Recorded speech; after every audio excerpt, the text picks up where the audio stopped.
வணக்கம் மக்களே! இந்த வீடியோல நம்ம என்ன பார்க்க போறோம்னா, ஒரு சைக்கோ கில்லர் பத்தி தான் பார்க்க போறோம். கிட்டத்தட்ட ஒரு 10 வருஷத்துக்கு அப்புறம் மீண்டும் வந்து ஒரு குடும்பத்தையே நாசம் பண்ண கதை தான். வாங்க வீடியோக்குள்ள போகலாம். அன்னைக்கு ராத்திரி ஒரு 2 மணி இருக்கும். ஊரே ரொம்ப அமைதியா தூங்கிக்கிட்டு இருக்கு. ரோடு முழுக்க மழை பெஞ்சு தண்ணியெல்லாம் அங்கங்க கிடக்கு.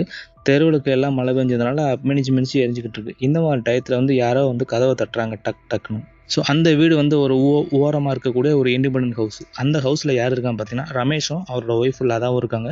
அவங்களுக்கு ஒரு குழந்தை, ஒரு 6 வயசு குழந்தை ஒன்று இருக்குது. அந்த நேரத்தில் லதாவும் கண்ணை முழிச்சிடுறாங்க. யார் அது இந்த நேரத்தில் கதவை தட்டுறது அப்படின்னு சொல்லி ஒரு கொஞ்சம் பதட்டமாகவே இருக்காங்க. லதாட்ட வந்து ரமேஷ் இரு நான் போய் பார்த்துட்டு வரேன் அப்படின்னு சொல்லி எந்திரிச்சு வராரு. கதவுல இருக்கக்கூடிய சின்ன அந்த ஒரு லென்ஸ் இருக்கும் பார்த்தீங்களா, அதுல வந்து பார்க்குறாரு. வெளியில யாருமே இல்லை. ஸோ ரமேஷ் பார்த்துட்டு ஒரே ஷாக்கு. என்னடா வெளியில யாரும் இல்லை, கதவை தட்டுற சத்தம் கேட்டுச்சு அப்படின்னு. ஒருவேளை மழை பெஞ்சதுனால அந்த மாதிரி சத்தம் நமக்கு தோணிருக்குமா அப்படின்னு சொல்லிட்டு உள்ள போய் படுக்கிறாரு.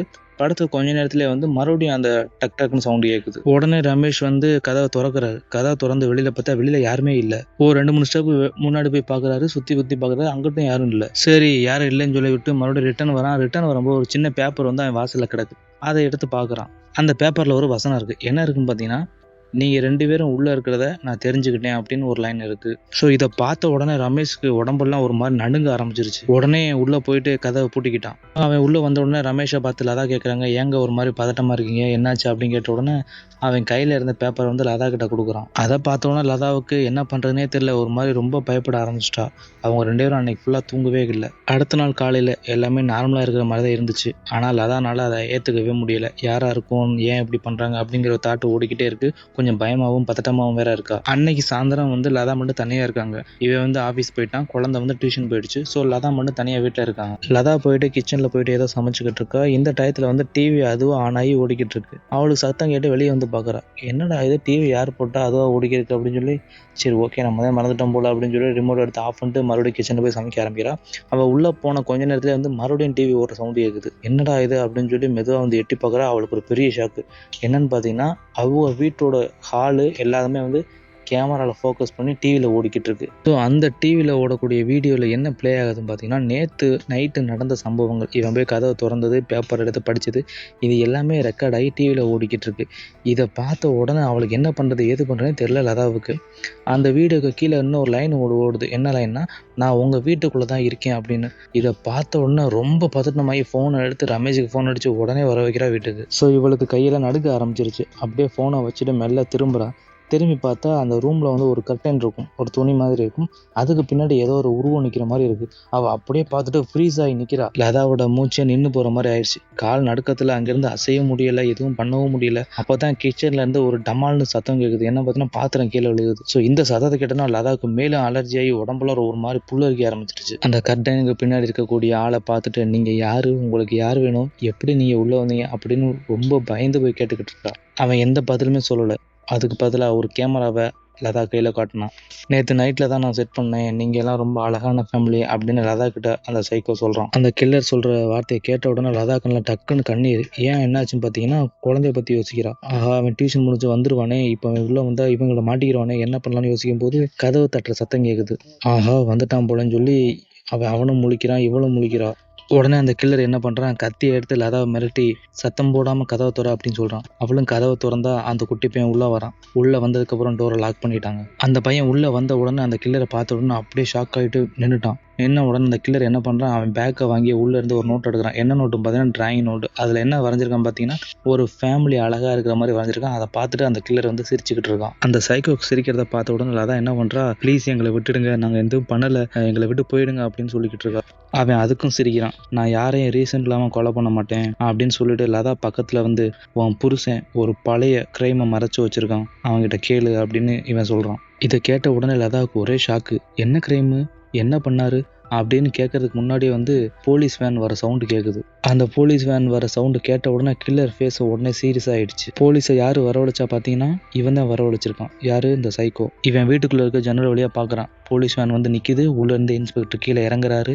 எல்லாத்தையும் இந்த கில்லர் வந்து பார்த்துக்கிட்டு இருக்கான். உடனே அந்த சைக்கோ லதா பார்த்து என்ன சொல்றான், இப்போ தான் கேம் ஸ்டார்ட் ஆயிருக்கு, இனிமே தான் இன்ட்ரெஸ்டிங்காக இருக்கும் அப்படின்னு சொல்கிறான். சொன்ன உடனே வந்து வீட்டுக்குள்ள ஒரு ஸ்டோர் ரூம் இருக்குது, அது ரொம்ப டார்க்காக இருக்கும். அதுக்குள்ளே போயிட்டு உள்ள இன்விசிபிள் ஆயிடுறான். அதுக்கப்புறம் போலீஸ் இன்ஸ்பெக்டர் வந்து கதவை தட்டுறாரு. கதவை தட்டின உடனே லதா வந்து ஓப்பன் பண்ணுறாங்க. லதா ஃபேஸ் ஃபுல்லாக ரொம்ப அரண்ட மாதிரி இருக்குது. இன்ஸ்பெக்டர் அதை நோட் பண்ணுறாரு. உடனே லதா என்ன சொல்கிறாங்கன்னா, சார் அவன் உள்ளதா சார் இருக்கான், அப்படின்னு சொன்ன உடனே இன்ஸ்பெக்டர் போய் உள்ள வீடு ஃபுல்லாக செக் பண்ணுறாங்க. சார் இந்த ரூம்குள்ளே தான் சார் போனோம் அப்படின்னு சொன்னோன்னே இன்ஸ்பெக்டர் டக்குன்னு வெப்பன் எடுத்துட்டு காக் பண்ணிட்டு மெதுவாக அந்த பக்கம் போகிறாரு. ஸோ அவர் உள்ளே போன 2-3 செகண்ட்லேயே அவருக்கு பின்னாடி ஒரு குரல் கேட்குது, சார் நான் இங்கே தான் இருக்கேன்னு. டக்குன்னு திரும்பி பார்க்குறாரு. திரும்பி பார்த்தா அது கில்லர் கிடையாது, ரமேஷ், லதாவோட ஹஸ்பண்டு. அவன் கை ஃபுல்லாக ரத்தமாக இருக்குது, முகம் பூரா ரொம்ப ஒரு பயத்தோடயே இருக்கான். அவன் இன்ஸ்பெக்டர்கிட்ட சொல்கிறான், சார் நான் அவனை பார்த்தேன் சார். யார் அவன், எங்கே போனான் அப்படின்னு ரமேஷ்கிட்ட கேட்கும்போது ரமேஷ் அதுக்கு என்ன சொல்கிறான்னா, சார் அவன் வீட்டில் இல்லை, அவன் வெளியே போயிட்டான், நான் அவனை பின்னாடியே ஃபாலோ பண்ணி போனேன் அப்படின்னு சொல்லிக்கிட்டு இருக்கும்போதே லதா கத்துறாங்க. என்ன கத்துறாங்கன்னா, இல்லை அவன் வீட்டுக்குள்ளே தான் இருக்கான்னு அப்படி ரொம்ப கத்துறாங்க. இன்ஸ்பெக்டர் கன்ஃபியூஸ் ஆகிறாரு. இவன் என்னடா வீட்டுக்குள்ளே இருக்கிறதா சொன்னான், இவன் என்னன்னா வெளியே போயிட்டதா சொன்னான், இதில் எது உண்மை அப்படின்னு சொல்லி இன்ஸ்பெக்டர் ரொம்ப குழப்பமாக பார்த்துக்கிட்டு இருக்காரு. இப்படி லதாவும் ரமேஷும் மாறி மாறி சொல்லிக்கிறத பார்த்து இன்ஸ்பெக்டர் ரொம்ப டென்ஷன் ஆகிறாரு. உடனே அவர் கூட வந்த போலீஸ் எல்லாரையும் வீட்டுக்குள்ளே வர வச்சு பாத்ரூம், பெட்ரூம், கிச்சன் எல்லா இடத்துலையும் தேடுங்க, யார் இருந்தாலும் உடனே கூட்டுவாங்க அப்படின்னு சொல்கிறாரு. கிச்சனில் கிடைக்கல, ஆனால் ஒரு விஷயம் கிடைக்குது. என்னன்னு பார்த்தீங்கன்னா, ஸ்டோர் ரூமுக்குள்ளே ஒரு பழைய பாக்ஸ் ஒன்று இருக்குது, ஒரு இரும்பு பெட்டி மாதிரி. அதை ஓப்பன் பண்ணி பார்த்தா அதுக்குள்ளே ஒரு பெரிய விஷயமே இருக்குது. அந்த பெட்டிக்குள்ளே பழைய ஃபோட்டோஸு, நியூஸ் பேப்பரு, மிஸ்ஸிங் பர்சனோட டீட்டெயில்ஸு, இது எல்லாமே அதில் இருக்குது. அதில் ஒரு பேப்பர் எடுத்து இன்ஸ்பெக்டர் பார்க்குறாரு. ஸோ அந்த பேப்பரில் என்ன போட்டிருக்குன்னு பார்த்தீங்கன்னா, 10 வருடங்களுக்கு முன்பு ஒரு இளம்பெண் காணாமல் போனார் அப்படிங்கிற ஒரு ஹெட்லைனில் ஒரு தகவல் இருக்குது. இதை பார்த்த உடனே ரமேஷ் பார்க்க இன்ஸ்பெக்டர் திரும்புறாரு.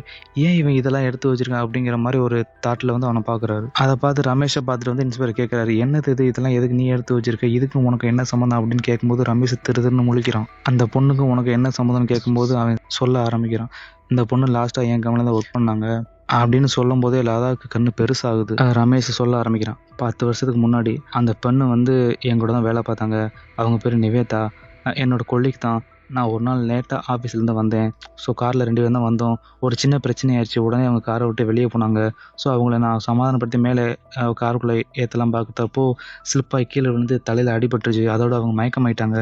நான் பயந்துட்டேன், போலீஸ் ப்ராப்ளம் வருமோன்னு சொல்லிட்டு அவங்க பாடியை நான் மறைச்சிட்டேன் அப்படின்னு ரமேஷ் இன்ஸ்பெக்டர் ஃபுல்லாகவே சொல்லிட்டான். ரமேஷ் சொன்ன இந்த விஷயத்தை கேட்ட உடனே லதா அப்படியே கண் கலங்கி அழுது உட்கார ஆரம்பிச்சிட்டா. இன்ஸ்பெக்டர் உடனே அவனை பார்த்து, அப்படின்னா அது கொலை அப்படிங்கிற சாக்கோட பார்க்குறாரு. ஸோ அந்த டயத்தில் ஒரு சின்ன சத்தம் கேட்குது. என்ன பார்த்தீங்கன்னா, டோர்ஸ் டக் டக்குன்னு கேட்குது. கொஞ்ச நேரத்தில் அது ஆஃப் ஆகிடுது. மறுபடியும் ஒரு 5 செகண்ட் கழிச்சு டக் டக்குன்னு கேட்குது. உடனே ஒரு கான்ஸ்டபிள் கண்ணை காட்டி கதவை திற அப்படின்னு சொல்கிறாரு. கதவை திறந்து பார்த்தா வெளியே யாருமே கிடையாது. சின்ன ஸ்பீக்கர் மட்டும் இருக்குது. அந்த ஸ்பீக்கரில் என்ன சவுண்டு கேட்குதுன்னு பார்த்தீங்கன்னா, நம்ம கதவை தட்டம் பாருங்க சவுண்டு, அந்த சவுண்டு அந்த ஸ்பீக்கரில் கேட்குது. சவுண்டாகவே கேட்குது. திடீர்னு வீட்டில் இருக்கக்கூடிய எல்லா லைட்டுமே ஆஃப் ஆகிடுது. ஃபுல்லாகவே இருட்டாகிடுது. அதாவது மேலும் கத்துறாங்க. இதை இருட்டை பார்த்தோன்னா குழந்தை அழுதுகிட்டே இருக்கான். இன்ஸ்பெக்டர் உடனே செல்லேருந்து ஃபோனில் ஆன் பண்ணுறாரு, லைட் ஆன் பண்ணுறாரு. லைட் ஆன் பண்ணி செவத்தில் அடிக்கும்போது செவத்தில் ஒரு மெசேஜ் இருக்குது. என்னன்னு பார்த்தீங்கன்னா, உண்மை வெளியே வந்துருச்சு, இப்போ ரிவெஞ்சுக்கான நேரம் அப்படிங்கிற ஒரு லைன் இருக்குது. அந்த லைனுக்கு கீழே பார்த்தீங்கன்னா ஒரு ஃபோட்டோ ஒன்று இருக்குது. அந்த ஃபோட்டோ யாரும் பார்த்தீங்கன்னா மிஸ்ஸிங் பர்சன் நிவேதா. ஸோ அந்த ஃபோட்டோவை எல்லாரும் பார்த்துக்கிருக்கும்போது பின்னாடி இருந்து ஒரு குரல் கேட்குது, நீ மறைச்சதை நான் கண்டுபிடிச்சேன் அப்படின்னு. ஸோ எல்லாரும் அப்படியே பின்னாடி திரும்பி பார்த்தா பின்னாடி ஒரு உருவம் நிற்கிது. அவன் வேற யாரும் இல்லை, அந்த கில்லர் சைக்கோ தான். அவன் வேற யாரும் கிடையாது, நிவேதாவோட அண்ணன். கிட்டத்தட்ட 10 வருஷமாக வெயிட் பண்ணிட்டு இருந்திருக்கான். ஸ்டார்டிங்கில் நிவேதா காணாமல் போன உடனே போலீஸ் கம்ப்ளைண்ட் பண்ணியிருக்கான். அவங்களும் தேடி இருக்காங்க, எல்லாமே விசாரிச்சிருக்காங்க. கிட்டத்தட்ட இவன் தான் ரீசன் தெரிஞ்சு போச்சு. அப்போ இருந்த ஆஃபீஸர்ஸ் இவங்கிட்ட காசை வாங்கிட்டு அந்த கேஸை அப்படியே பெண்டிங்கில் போட்டாங்க.